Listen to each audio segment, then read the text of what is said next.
രാഹുൽ മാങ്കൂട്ടത്തിന് ശേഷം ഷാഫിയെ ഉന്നം വെച്ച് നെറികെട്ട രാഷ്ട്രീയം കളിക്കുന്ന ചില ആൾക്കാർ.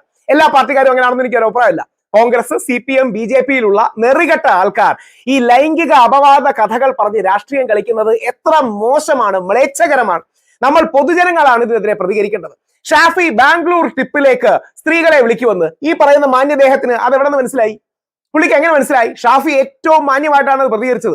എനിക്ക് ഷാഫിയുടെ ആ മിതത്വം കണ്ട്, ഷാഫിയുടെ മെച്യൂരിറ്റി കണ്ട് അഭിമാനം തോന്നി. ഇത്തരത്തിലുള്ള രാഷ്ട്രീയമാണോ CPM മുമ്പോട്ട് വെക്കാൻ നോക്കുന്നതെന്ന ഷാഫിയുടെ വളരെ പക്വതയുള്ള ചോദ്യം. എത്ര ചീപ്പായിട്ടുള്ള ആരോപണമാണ് ഈ മനുഷ്യൻ ഉന്നയിച്ചത്. CPM-കാർ പോലും എന്താ പറയുക, അദ്ദേഹത്തെ ഇടപെട്ട് പിൻവലിക്കണ്ടേ? പുള്ളിക്ക് എങ്ങനെ അറിയാം? എന്നാ കേസ് കൊടുക്കാത്ത എന്താ?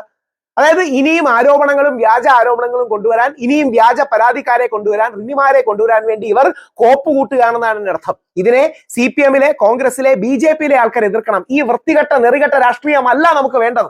ആ രീതിയിൽ നെറികേടിന്റെ രാഷ്ട്രീയമാണ് യഥാർത്ഥത്തിൽ നമ്മുടെ നാട്ടിൽ നടക്കുന്നത്.